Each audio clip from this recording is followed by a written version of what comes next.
You're welcome to my channel. We are still looking at the law of sale of goods and supply of services, and in our previous video we had an introduction of this topic. So in this video we are going to be looking at the definition and the nature of a contract of sale of goods. So we are only going to look at this part, contract of sale of goods. Without Section 2(1) of the Sale of Goods and Supply of Services Act defines a contract of sale of goods as a contract. First of all, it is a contract, as we see, by which the seller transfers or agrees to transfer the property, which is ownership, in the goods to the buyer for a money consideration called the price. So in this definition we have two parties. We have the seller and then we have the buyer. So it is a contract by which the seller transfers or agrees to transfer. And what are they transferring? They're transferring property, which is also known as ownership, in the goods to the buyer for money consideration called the price. So that is the definition of a contract of sale of goods. So we look at the characteristics of a contract of sale of goods. We have four characteristics, and the first one is parties. Like where there is a contract of sale of goods, there must be two parties, which is the buyer and then the seller. Then there must be transfer of property or ownership. Then there must be goods, and then there must be the price. Yeah, so we are going to be looking at each of these ones in details. We shall start with parties. So there must be two parties to a contract of sale of goods. That is the seller and then the buyer. And the requirement that property be transferred from one party to another, there must be two distinct parties to a contract of sale. So in order for it to be called or to qualify to be a contract of sale of goods, there must be two distinct parties. You can't be the seller and at the same time you're the buyer. Those are not distinct parties. So there must be a seller who is different from the buyer. Yeah, so there must be two parties. So this was seen in the case of Graff versus Evans in 1882. The manager of the club was accused of selling liquor without a license under the Licensing Act of 1072. The issue was whether supplying liquor to club members was constituted as a sale. So Fred J. explained that it was not a sale because the members collectively owned the property or the liquor. So the liquor they were selling belonged to the club members. So each member had a right to access those goods upon paying for them. So for a transaction to be a sale, it requires the transfer of ownership from one party to another, which did not occur in this case, since the members of the club already owned the liquor collectively. So the manager of the club was selling liquor to the members of the club. That was not a contract of sale of goods because the liquor already belonged to the club members. Yeah, so for a contract of sale of goods to exist, there must be two distinct parties, and that is the buyer and then the seller. Then another thing we have is the transfer of ownership or property. So in this context, property means ownership of the goods. So a mere transfer of possession of the goods will not suffice. So if someone just transfers the possession is like holding them, like they are in your premises or in your hands. That doesn't mean that you own them just because you have them. Yes, so transfer or possession of goods doesn't mean that they've transferred ownership or property. So the seller must either transfer or agree to transfer the ownership of the goods to the buyer in order for it to constitute a contract of sale of goods, so there must be transfer of property or ownership. Then we have goods. So goods, the subject matter of a contract of sale of goods of sale of goods must be goods. So there must be goods in the contract of sale of goods as you're hearing it, which is defined under Section 1 of the Sale of Goods and Supply of Services Act. And it includes all the movable items, including specially made goods except money, investment securities, and legal claims. So all movable items. Then it also includes crops, unborn animals, items attached to land as long as they are agreed to be removed before or during the sale. Then it also includes computer software. It includes shared ownership in goods held jointly. Yes, so those are some of the examples of goods. Yeah, then we have the types of goods. Types of goods. Goods are either existing goods and future goods. Either existing goods or future goods. So existing goods, as you hear, they are already there at the time of the contract. So existing goods, these are goods which are physically in existence and they are in the possession of the seller at the time of entering into or making of the contract of sale of goods. So they are already in existence and in the possession of the seller. The seller has them either in their premises, in the store. So they are in the possession of the seller at the time of making the contract of sale of goods. So they can be seen and touched by the buyer. And existing goods may either be specific goods or ascertained goods. So existing goods are further divided into two, which is specific goods or ascertained goods. So for specific goods, these are goods or items that are clearly identified and agreed upon by the buyer and the seller at the time the contract is made.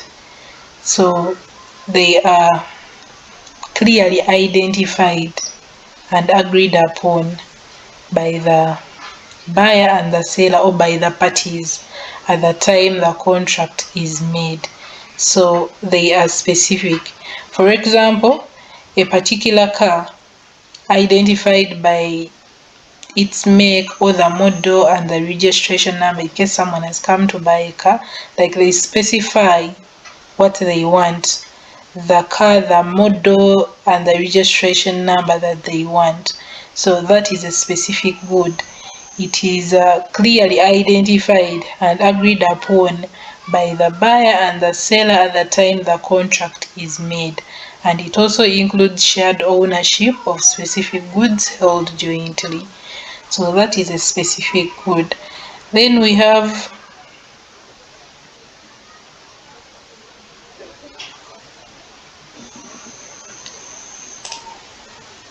ascertained goods. Ascertained goods are goods which have become identified following the formation of the contract. So for specific goods, they are already identified and agreed upon at the time the contract is being made. So for the ascertained goods, they become identified after the contract has been made.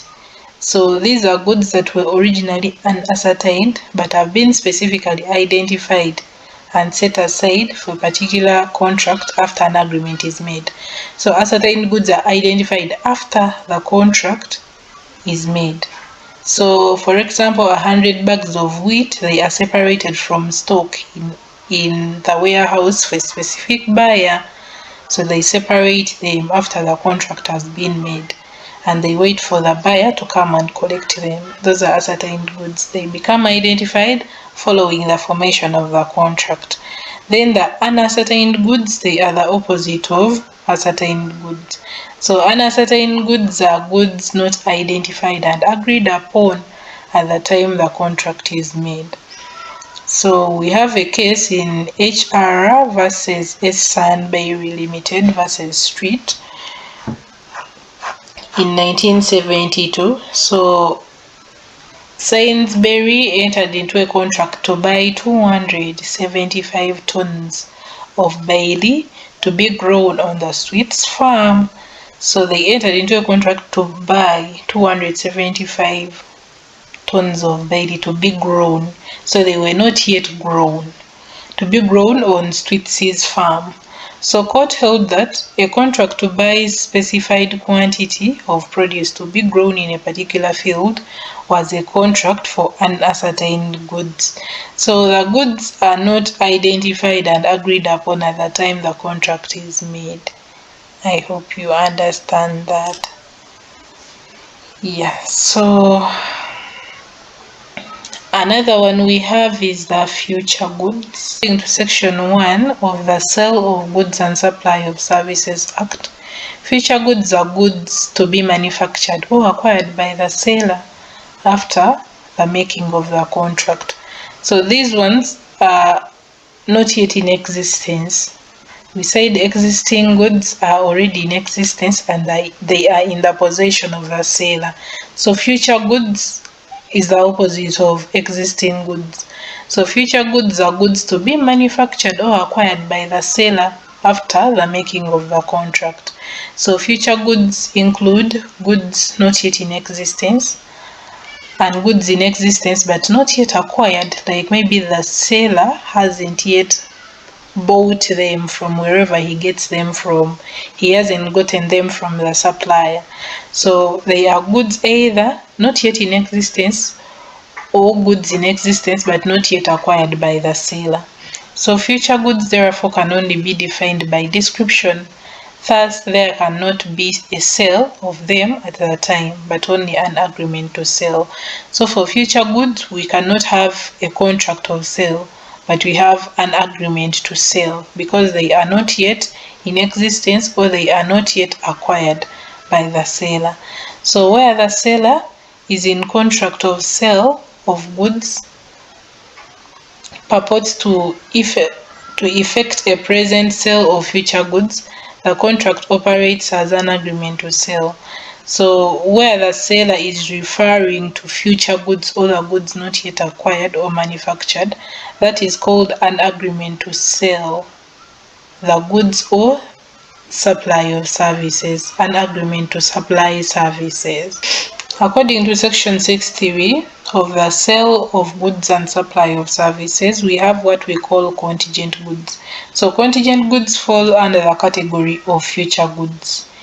Yeah, so contingent goods are goods, the acquisition of which by the seller depends upon a certain contingency or a certain condition. So a contract for sale of contingent goods also operates as an agreement to sell. So contingent goods depend on a certain condition or a certain circumstance. So the seller can say, if I'm able to go to China, I'll be able to get these goods and then bring them and sell them to you. So in case the seller doesn't go to China, it means that they won't be able to acquire those goods. So they become contingent goods. They depend on a particular circumstance. In case that event or that condition or that circumstance doesn't happen, those goods will not be acquired. So those are contingent goods. Goods, the acquisition of which by the seller depends upon a certain contingency.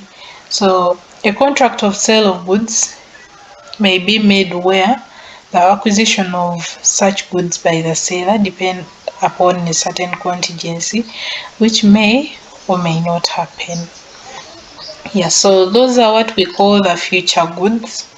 These are goods that are not yet manufactured or acquired by the seller.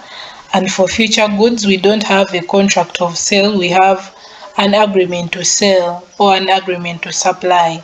So under future goods, we also have the contingent goods, which depend upon certain contingencies or upon certain circumstances. Yeah. So it should be noted that a contract of sale of contingent goods is only enforceable if the event on the happening of which the performance of the contract is dependent happens. Otherwise, the contract becomes void. So in case the seller doesn't go to China to acquire those things, it means that they won't be able to supply. So that contract becomes invalid. Yeah, for example, if Sajabi agrees to sell to Walakila a painting by Leonardo da Vinci known as Mona Lisa, if he is able to purchase it from the present owner. So this is a contract for sale of contingent goods. In case Sajabi is not able to purchase it from the present owner, meaning they won't be able to sell it to Walakla, so that becomes a contract for sale of contingent goods. It depends on a certain contingent event or in a certain condition. So in case that condition doesn't happen, the contract of sale won't be there, so the contract becomes void. So another thing that we have is the price, another characteristic of the contract of sale. The price, consideration for a contract of sale of goods must be money, and it is called the price. And according to section 2.1 of the Sale of Goods and Supply of Services Act, the money consideration for sale of goods is called the price, and price is an essential element in every contract of sale of goods. So where there is a contract, there must be money involved. Yeah, or consideration, which is called the price. Yeah, so price is the money that is paid as consideration in a contract for sale of goods. It is an essential element of the contract. So the price can be fixed in different ways. Yeah, first it can be fixed in the contract by both parties, the buyer and the seller. Then it can be determined in a manner agreed upon by the parties. They can agree on how they are going to determine the price of the contract, and they can base on previous dealings between the parties. Do you remember last time, like the price that we used last time when I was buying these goods? Let's continue with that same price. So it can be based on previous dealings between the partners or between the parties. We have what we call the reasonable price. If no price is fixed, or the method for determining the price is not stated, then the buyer must pay what is called the reasonable price. So a reasonable price depends on factors and circumstances, including the current market value, like the current market value of the goods. So if the price is not stated in the contract and the method for determining the price is also not mentioned, the buyer must pay the reasonable price, depending on certain facts and circumstances, like the current market value of the goods, like what is the current price of those goods in the market. Yeah, that's what the buyer is supposed to pay, which is called the reasonable price. Then we have valuation by a third party. If the contract states that a third party will set the price, but the third party fails to set the price, then the contract becomes void. Yeah.